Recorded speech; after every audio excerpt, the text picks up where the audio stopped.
Moi drodzy, jak na każdym kanale motoryzacyjnym, który zajmuje się mechaniką, musi być wymiana klocków i tarcz, to i my tą tradycję podtrzymamy i u nas na naszym kanale też będzie wymiana klocków i tarcz na przykładzie Jeepa Cherokee.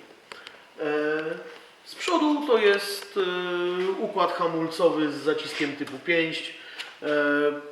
Bardzo proste, bardzo często spotykany układ hamulcowy. Tu jest akurat układ hamulcowy od TRW. Układ hamulcowy od ATE też wygląda bardzo podobnie. Tu akurat mamy Jeepa, natomiast z małymi różnicami. W każdej innej marce przednie hamulce wyglądają bardzo podobnie. Oczywiście mówię o zacisku pięść jednotłoczkowym.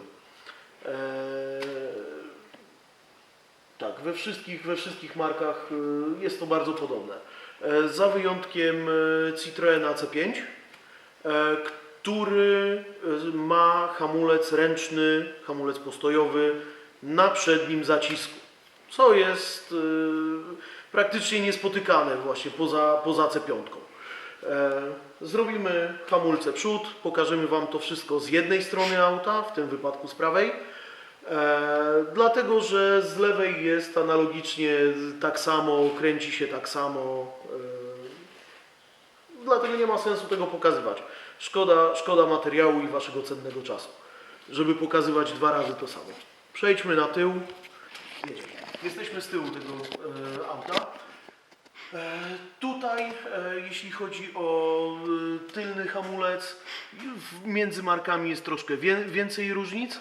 Z tego względu, że tu mamy system tarczowo-bębnowy, czyli występuje zacisk typu pięść z klockami. I tu mamy normalny hamulec nożny, hamulec roboczy. Czyli jak hamujemy, jedziemy, wciskamy hamulec, działa zacisk. Natomiast jako hamulec postojowy czy tam awaryjny? No, zaciągnij sobie na autostradzie przy 140 i wtedy awarię masz. Konkretnie kabrioleta robisz. Ale dobrze, jedziemy dalej. Z Cherokee'ego? Widziałem pick-upy, ale nie widziałem jeszcze kabrioletów. Dobrze, wracając do tematu. Tutaj hamulec postojowy jest realizowany za pomocą szczęk. Tutaj w środku, w bębnie spadł Ci fajek. Dankeschön. I tak naprawdę, jeśli chodzi o różnicę między przodem a tyłem dla tego auta, to jest tylko tyle, że tu dodatkowo w środku, tu w bębnie mamy szczęki. Będziemy rozbierać, pokażemy. Dobrze, ponieważ przód jest prostszy, zacznijmy kręcenie od przodu. Tutaj jeszcze, a to powiemy, jak będziemy kręcić tym. W pierwszej kolejności musimy zdjąć zacisk.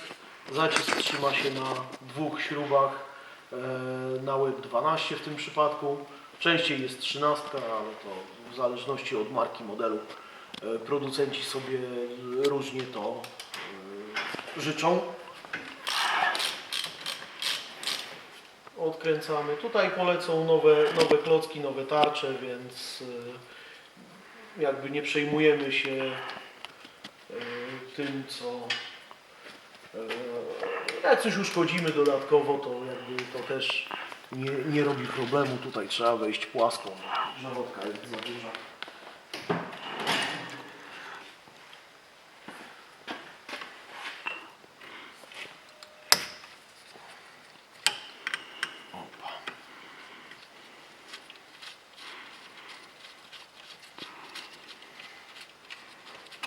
Zacisk od prowadnic jest odkręcony. Wyjmujemy. O kurwa, jak zimno się zrobiło. Co się stało? Zimno się zrobiło. Zajebista latarka już pada. Odchylamy sobie zacisk, tylko tak, żeby nam nie wisiał na przewodzie. Trzeba go gdzieś jakoś sobie ułożyć, podwiesić, zaprzeć. W tym wypadku to chyba najlepiej trytytką o wahacz. Tak. Tak, czy jakimś haczykiem, czymkolwiek. Tutaj akurat położyłem między wahacz a półoś, więc Czekaj, na przepuśćnie? przewodzie nie wisi, przewód jest luźny. O, tutaj Jest- leży. jest git. Tutaj, ponieważ klocki już mają swoje kilometry przejechane, no niestety stoją w jarzmie, trzeba sobie pomóc śrubokrętem, żeby je wydostać. A tak naprawdę w większości samochodów przy wymianie klocków one stoją już po prostu w jarzmie. Tak, no, dlatego zaczynają piszczeć. No i tu możemy sobie porównać. Sobie fokusuj co chcesz, ile chcesz. Nowy klocek, stary klocek, grubości. A ja w tym czasie zdejmę jarzmo. Absolutny brak klocka po lewej stronie. Nie taki absolutny. Jeszcze nie jęczał. Już. Odkręcam jarzmo. No sorry, wiesz dlaczego? Mam lekką chimerę. Chimerezę sobie skręcę kierownicą delikatnie, będzie mi łatwiej.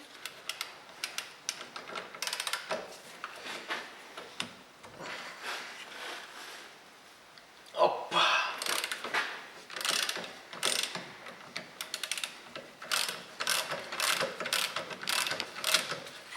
Ojejku. Z ciekawostek, co możemy powiedzieć o hamulcach? Kiedyś mi się zdarzyło w warsztacie, jak pracowałem jeszcze tam u kogoś. Przyjechał klient, zjechał klocki tarcze już mocno, prawie że do samego, to znaczy nie prawie, do końca, bo już nawet tarczę dziabnął, zużyty klocek. I klient przyjechał z wysmarowanymi tarczami z smarem ceramicznym, żeby mu nie piszczało, bo jak zeznał, to jego żonę denerwowało to, że piszczą mu hamulce, więc kupił puszkę miedzi w sprayu i wysprejował całe klocki tarcze. Miedzi czy ceramiki? Bo żeś mówił ceramika Nie, wcześniej. miedzi. A Miedzi. A powiedziałeś najpierw ceramicznym. Teraz? Tak. Na początku powiedziałeś ceramicznym, dlatego się zapytałem, czy ceramiką, czy miedzią. Sorry, przejęzyczenie. Miedzią. Złotą, piękną miedzią. Miedź nie jest złota. No tylko miedziana, ojoj.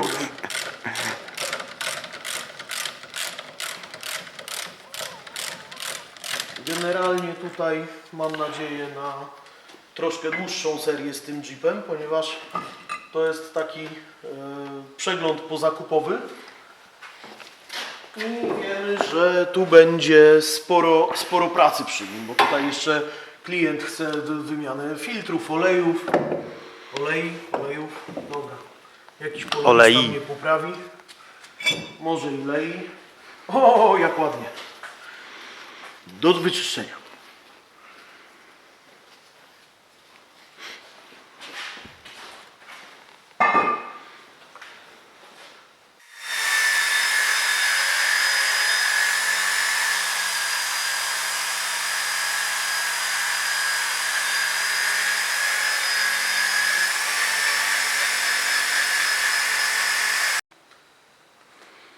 Była mała cutscenka, bo to bardzo zapyziałe, zardzewiałe były piasty. Piasty należy sobie elegancko doczyścić do żywego. Różnych technik do tego się używa. Są specjalne nasadki do czyszczenia. No i to wszystko daje radę. Mamy jarzma. Może bez... Mamy jarzma. Miejsce pod klocki zostały dobrze wypiaskowane, wyczyszczone. Blaszki, które niestety nie było w zestawie z klockami, też zostały wyczyszczone, jeszcze się nadają, w jarzmie trzymają się sztywno.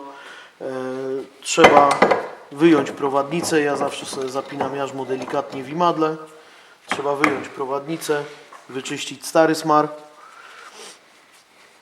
Też jak najwięcej go wypłukać ze środka z jarzma. Jedna prowadnica, druga. Jedna jest z gumką antywibracyjną, druga jest normalna, bez gumki.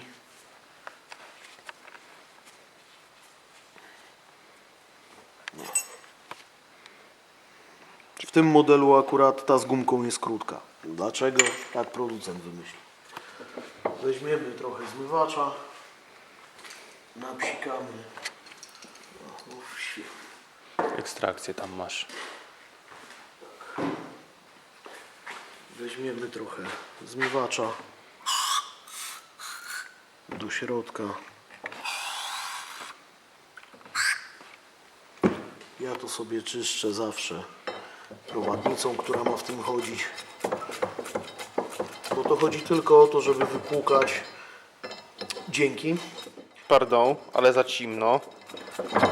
Chodzi tylko o to, żeby wypłukać stary smar.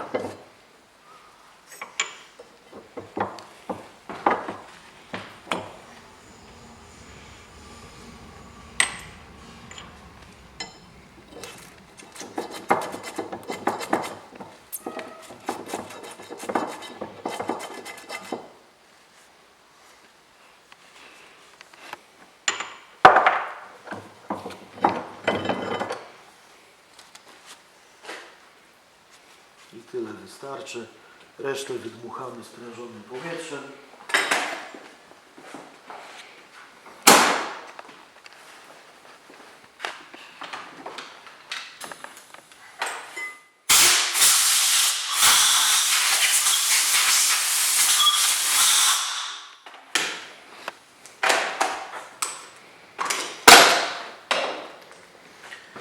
I będzie nam służyło przez następny zestaw klocków. Dajemy nowy dedykowany smar do prowadnic. Trochę to też, to ma być po prostu tłusto, a nie ten. Prowadnice mają chodzić w miarę lekko. Gumki oczywiście pozapinane na swoich miejscach.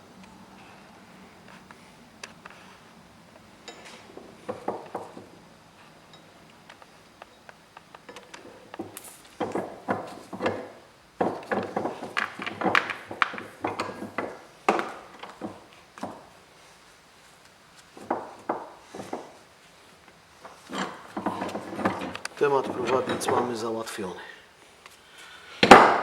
Teraz temat zabezpieczenia. Ja używam smaru ceramicznego, też dedykowanego specjalnie do tego.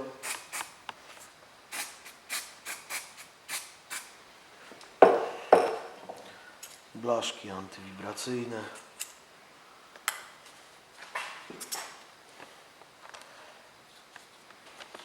Te blaszki też są lewe i prawe.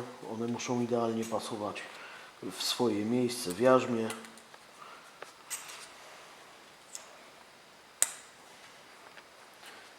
Ja na nie, ponieważ są piaskowane, a nie oryginalne, powlekane, to ja na nie też daję jeszcze trochę ceramiki. Jak mamy nowe, błyszczące, to nie trzeba. Przed montażem jarzma warto sobie założyć tarczę. Zdecydowanie to ułatwia, a przed tarczami jeszcze należy cofnąć tłoczek. Ja już wcześniej obejrzałem sobie tłoczek pod gumką, wcześniej tam dołożyłem specjalnego smaru, specjalnej wazelinki, więc teraz zostało już tylko cofnąć. Cofamy go śmiało do końca. Wcześniej przed cofnięciem trzeba sprawdzić poziom płynu hamulcowego, żeby nam nie zalało całego silnika. Silniczka, jaki ty delikatny. Tak, płynik zaleje silniczek i będzie trzeba to myć.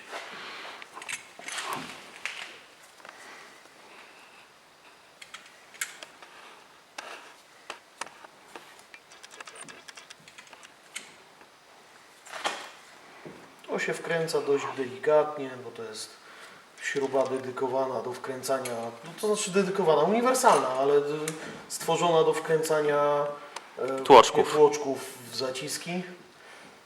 Tutaj akurat z tą końcówką do wciskania, oczywiście jak występują skręcane, tam gdzie jest ręczny w zacisku, tam najczęściej występują wkręcane tłoczki. To też tą śrubą się tłoczek wkręca.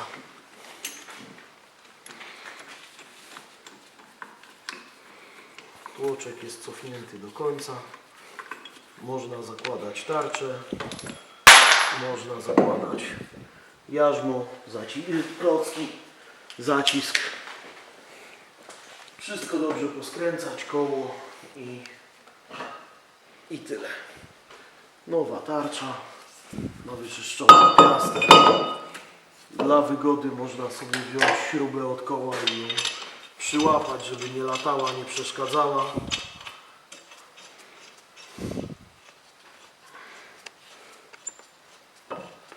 Śruby są na tyle głębokie, że jak sobie dokręcę tarczę, to nie zniszczę Nakrętki. nakrętki. A, bo powiedziałem, że śruby są głębokie. Tak. Nie, nakrętki są głębokie. Zdecydowanie nakrętki. Musicie nam wybaczyć, jest godzina 11:30 w nocy. Tak. Przewód. Nie przeszkadza, bo zacisk tam sobie leży, to sobie leży. I wszystko składamy w odwrotnej kolejności. Czekaj chwilkę. Niestety dostaniesz zaraz po oczach. Dobrze. Jest 12, jest mi wszystko jedno. Przed 12, przed chwilą powiedziałeś. 11:30.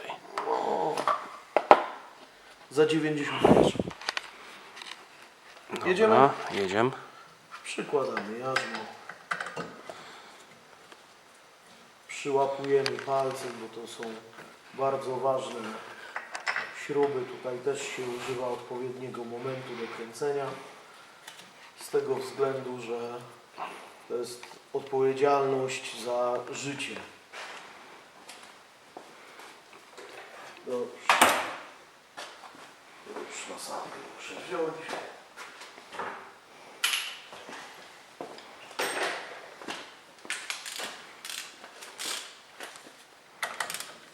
I skręcamy to elegancko.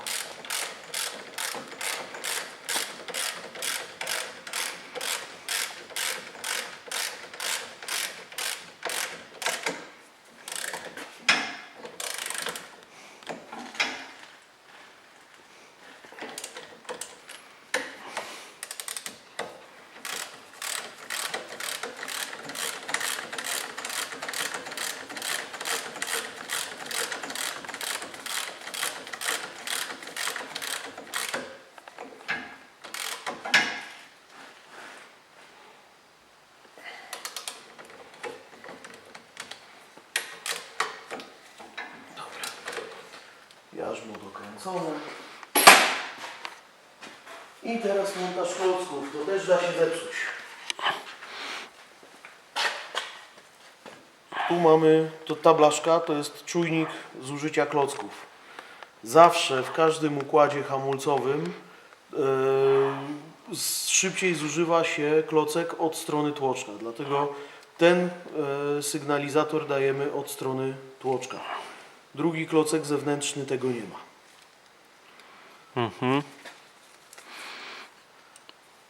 Wkładamy to na swoje miejsce. Klocek powinien wejść dość Sztywno.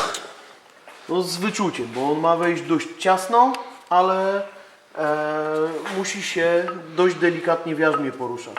Nie wbijamy klocka młotkiem, bo już takie rzeczy na warsztacie też widziałem.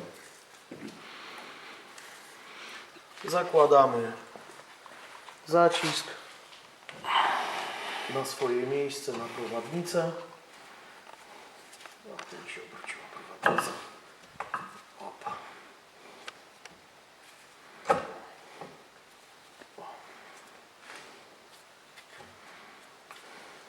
Bierzemy śrubki od zacisku.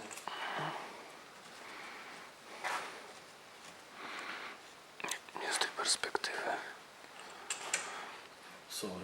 Spoko. Niestety czarna łapa musi zasłonić. No. No niestety, to jest mechanika. Jeżeli będziecie chcieli taki tutorial na wyjętej zwrotnicy, żeby pokazać Wam dokładnie, w którym miejscu jest która śrubka, nie ma problemu, dajcie znać w komentarzu, nakręcimy i coś takiego jak będziecie chcieli. Z tego względu, że mamy po prostu całe zwrotnice, chociażby z projektu Seicento. Badu, tak. Właśnie sprzedałeś, co oznacza Badu. Nie, no, A nie, w sumie, Seicento, no. to nie zdradziłem. Badu to jest nasz skrót roboczy. Nazwa A może projektu. i finalny, tak? Zobaczymy.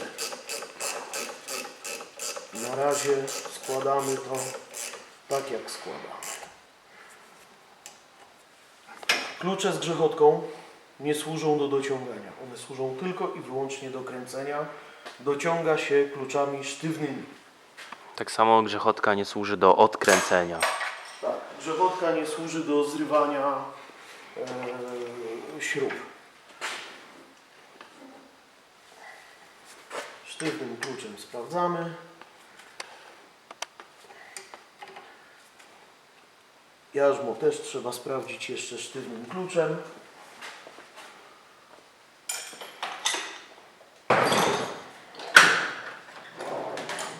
Tylko że do jarzma użyjemy jeszcze przedłużki.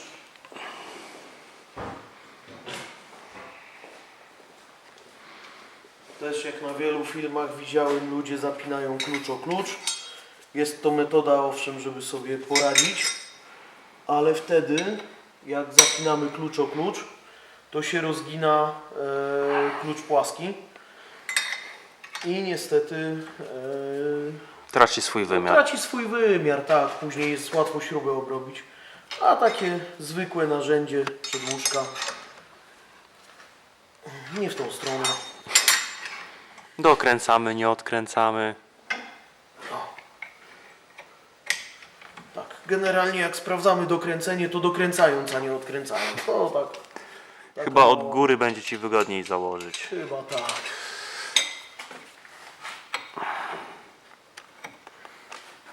Mogłem to sprawdzić jeszcze przed założeniem zacisku, ale już trudno. Dokręcone. I z hamulców osi przedniej w tym pięknym jeepie to by było na tyle. Oś przednią mamy zakończoną, hamulce zmienione, klocki tarcze. Idziemy na tył. A teraz idziemy na tył. Idziemy i doszliśmy na tył. Tutaj podobnie jak z przodu odkręcamy śruby od zacisku.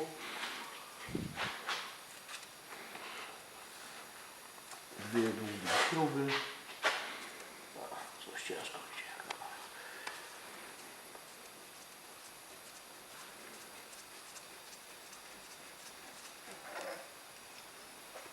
I jeszcze się nie szarpiemy z zaciskiem, tylko wyciągamy blaszkę, która go dociska o jarzmo.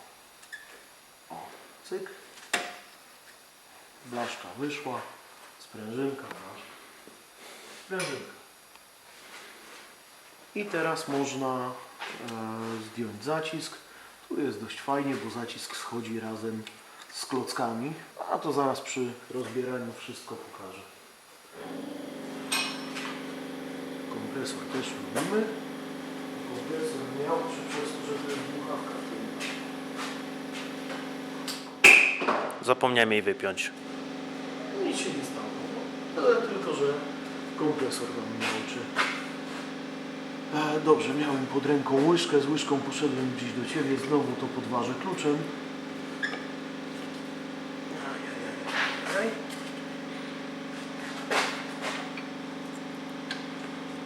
No niestety.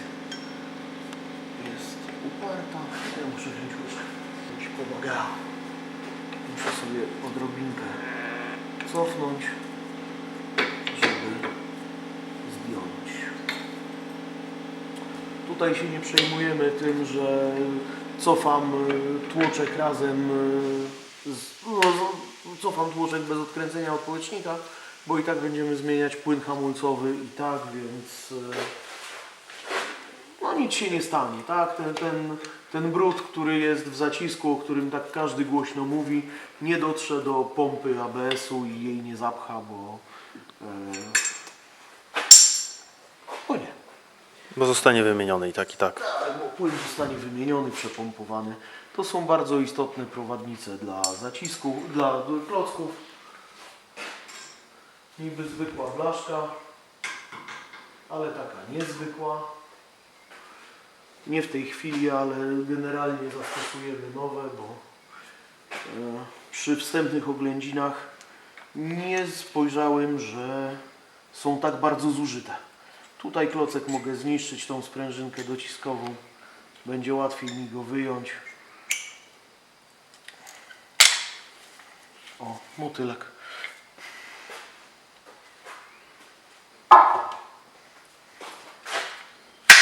Wewnętrzny klocek jest na takim trójzębie,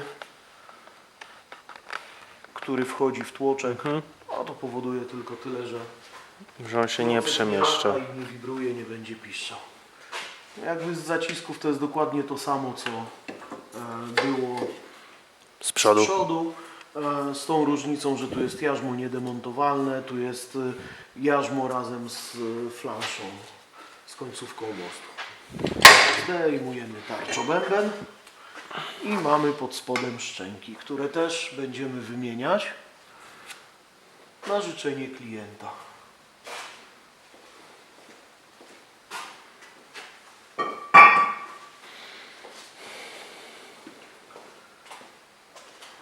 Wyciągamy, odpinamy spinki, przyrdzewiałe są. Coś taki jesteś, Patyś, bez entuzjazmu. Skupiam się. Okay. Tutaj blaszki, sprężynki też pójdą nowe za wyjątkiem jednej, tutaj górnej, bo w zestawie, który przyszedł, jest zupełnie inna, a w hurtowni, z której korzystamy, jest niedostępny zestaw z tą górną sprężynką, taką jaką powinna być.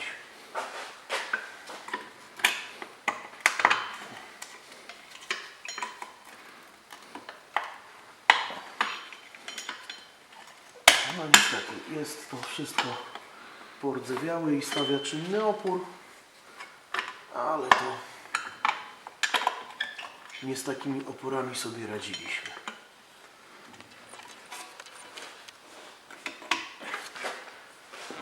Gdzie się mogę? Tu położę. Nie tu położę.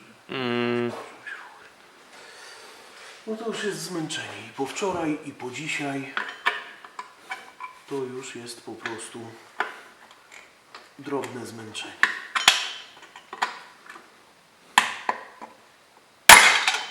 Dobrze. Wypięła się, nie urwała generalnie. O, jest cała filozofia, że grzybek przechodzi przez tą blaszkę. Ta blaszka jest mocno sprężynująca. Dochodzi grubość szczęk, przez co to się trzyma po prostu siłą sprężynowania. Siłą sprężynującą. Siłą grawitacji. Siłą grawitacji to się trzyma na ziemi. Dobrze. Rozbieram to w dość brutalny sposób, ponieważ tutaj prawie nic nie odzyskujemy, więc jak pęknie nam jakaś sprężyna, czy coś się stanie, to byleby nikogo to nie trafiło w oko. O. I ta sprężyna to jest jedyna rzecz, która zostaje tutaj stara w tym całym układzie. Chyba że ktoś jeszcze liczy na rozpierak hamulca ręcznego. Aha, to ten właśnie umarł. No dobra. Rozpierak ręcznego będziemy musieli zobaczyć, co mu się wydarzyło. Ale chyba najbardziej prawdopodobne, że nic. Po prostu wypadł. I klasycznie czyszczenie piasty, Tak, wszystko musimy sobie wyczyścić. Musimy wyczyścić piastę, musimy wyczyścić prowadnice. miejsce pod blaszki, musimy wyczyścić blaszki, zacisk, musimy wyczyścić w środku z pyłu, cofnąć tłoczek i wyczyścić tutaj tą blachę kotwiczną do szczęk. No i teraz doszło nam jeszcze złożenie Rozpieraka klamki, ręcznego. Tak, rozpieraka odręcznego, czy zobaczenie też co tutaj się wydarzyło, ale widzę, że nic się nie wydarzyło, po prostu się rozpięła. Więc to jakby nam nie wazi.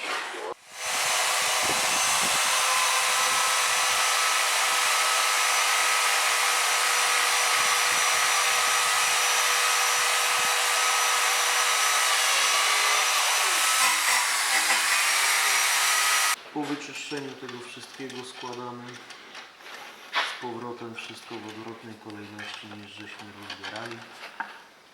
Tutaj niestety te sprężynki do zaciśnięcia też będą stawiały czynny opór.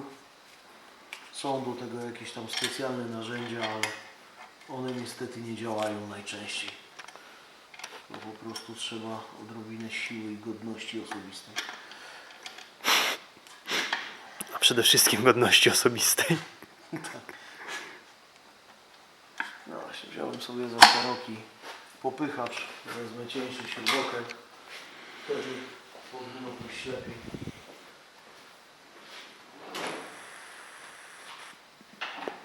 Będzie za cienki.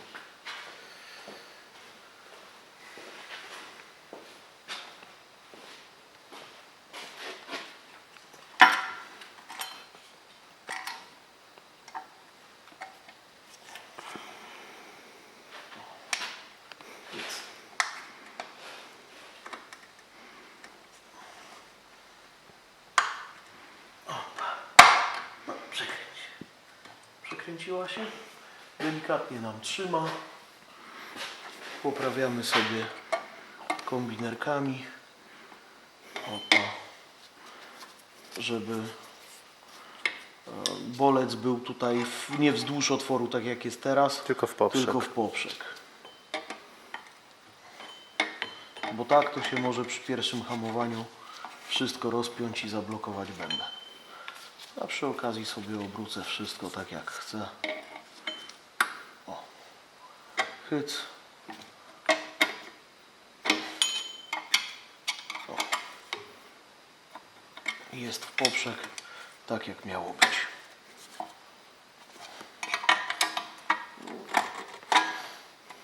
Dobra, szczękę i tak ułożymy jeszcze na swoim miejscu przed założeniem tarczobębna. Z drugą stroną robimy Adekwatnie. tak samo.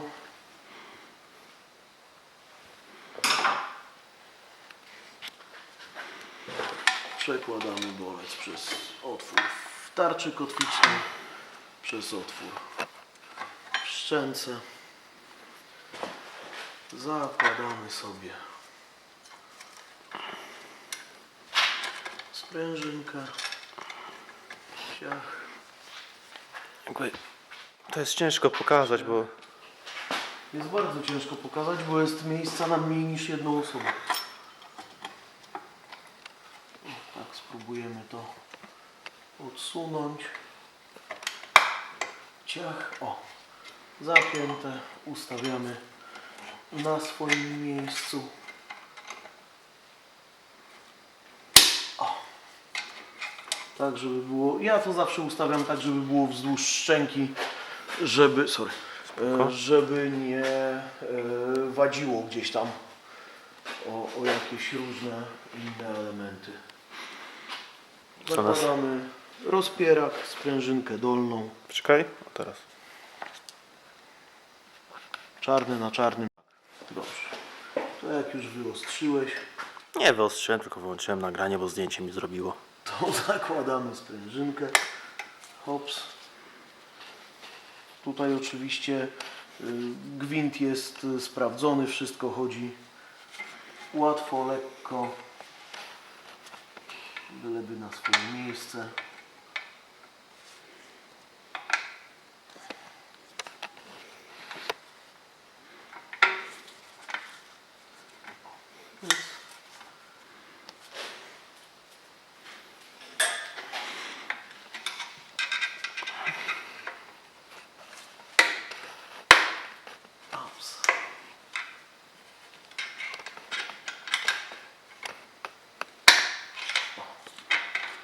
Rozpierak też wszedł na swoje miejsce.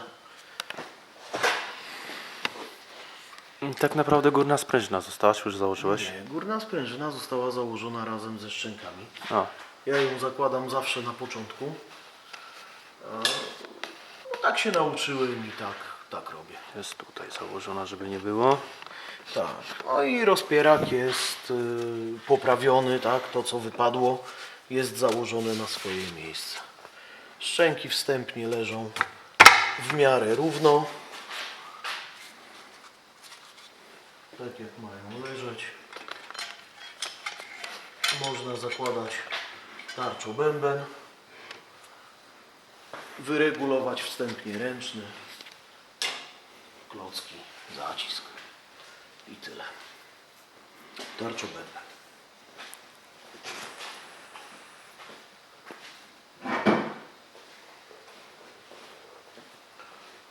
Tutaj ten regulator to jest bardzo istotna rzecz, bo to jest po części samoregulator, tak? My ustawiamy na nim napięcie wstępne, później przy używaniu ręcznego i zużyciu szczęk on cały czas Rozpiera. pracuje, cały czas rozpycha, żeby ręczny brał cały czas tak samo, tak? Ustawia odległość szczęk od bębna. W tym wypadku tarczobębna. Zakładamy. Co się stało? A, tutaj spadło mi z swojego miejsca. Hyc. Lekko do góry. No dobrze. Coś jest nie tak jeszcze. I teraz mamy zupełnie bęben luźny. Po złożeniu wszystkiego przejdziemy do wstępnego wyregulowania tego. Pojeździmy i z powrotem będzie trzeba jeszcze raz przeregulować. Tarczobęben mamy założony. Cofamy tłoczek. Tak jak w przypadku zacisków przednich trzeba skontrolować poziom płynu hamulcowego w zbiorniczku, żeby nam nie wylało. Nie wiem jak to będzie szło, czy w jednym materiale, czy w dwóch. W każdym razie zasada jest dokładnie taka sama. Sprawdzić ile jest płynu w zbiorniczku. Jak cofamy tłoczki, żeby nie wykipiało, nie zalało reszty samochodu. Silnika tam pod maską, wszystkiego. Bach.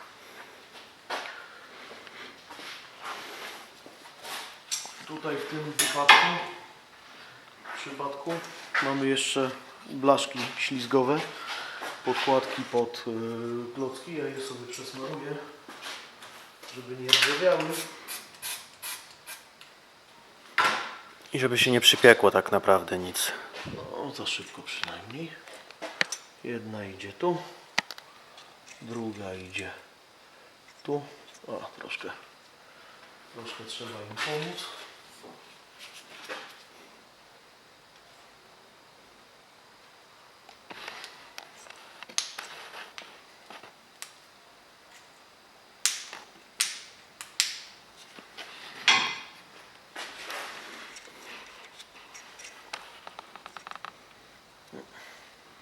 Ta pomoc na niewiele się zdała. No niestety. Ponieważ one są już trochę zużyte, to już poza kamerami po prostu zamówimy i założymy nowe. To wrzucimy Jest to montowane na starych, żeby po prostu pokazać, Tak, jak to bo powinno być. nie wiedzieliśmy, że są tak wymęczone. Raczej jak to wszystko było brudne, to one rokowały na to, że będzie wszystko dobrze. O. Jedna blaszka, druga blaszka. Tak jak mówię, one będą nowe, to na przebitce pokażemy zdjęcie, że były nowe włożone, że nikogo nie próbujemy tutaj oszukać. Montujemy jeden klocek tutaj, o. Klik. Wskoczył nam tłoczek. Drugi klocek, to co na początku zrobiliśmy z niego motylka, co nam odleciał. zakładamy, aż się Siłowo po prostu. kliknie. Tak, tutaj brutalna siła pomaga. Zakładamy cały zacisk, tylko trzeba zwrócić uwagę, że zakładamy go od dołu. Dlaczego od dołu? Bo tu jest wycięcie, które się nie przesmyknie przez blaszkę. Musimy to założyć od dołu i na tym jakby zamknąć. O. I to jest cały montaż. No jeszcze ta sprężynka. No nie sprężynka, tylko przepraszam Cię bardzo. A, Przed sprężynką wypadałoby przykręcić. przynajmniej przyłapać śruby od zacisku. Widzisz, czy zasłaniam? Widzę.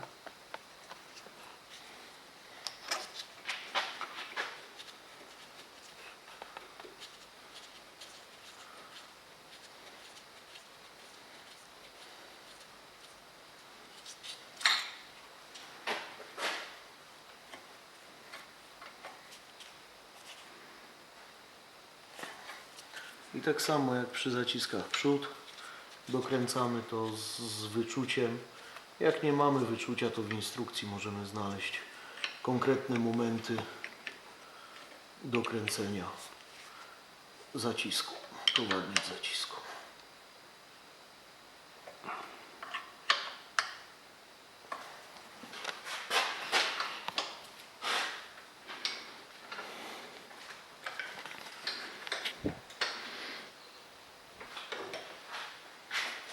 O, dziękuję bardzo. I zabezpieczamy wszystko blaszką, kolejną sprężyną. O.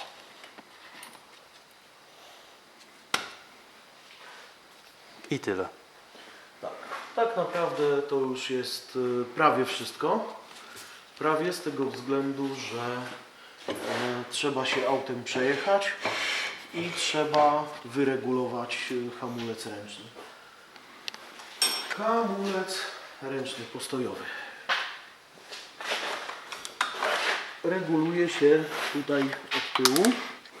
Widzisz? Mamy taką gumkę. Wyjmujemy sobie tą gumkę. Jakbyś mógł przerzucić na tą drugą latarkę. O, trochę lepiej. Wyjmujemy tą gumkę. Nie gubimy jej, bo jest istotna. I tu mamy tą... O, się nie zabijamy przy okazji. I tu mamy tą śrubę, ten samoregulator, którym sobie kręcimy w celu ustawienia szczęk odpowiednio do koła, do bębna. I tak trzeba go parę razy pozaciągać, żeby to wszystko się ułożyło ładnie. ułożyły.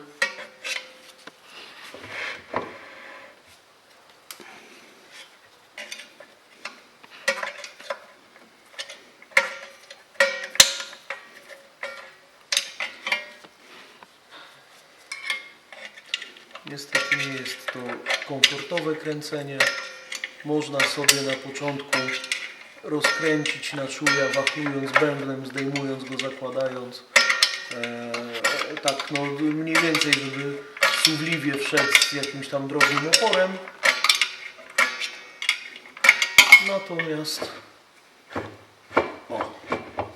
zaraz damy jeszcze jeden obrót i pewnie zablokuje nam koło. Nawet jeszcze nie.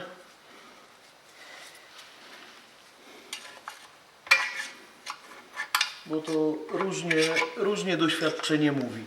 Czasem doświadczenie mówi, że trzeba to rozkręcić do zablokowania koła, po czym cofnąć o 2 zęby i będzie dobrze. Czasem niektóre instrukcje mówią, że nie do zablokowania koła, tylko na wyczucie, żeby tam delikatnie przestało trzeć.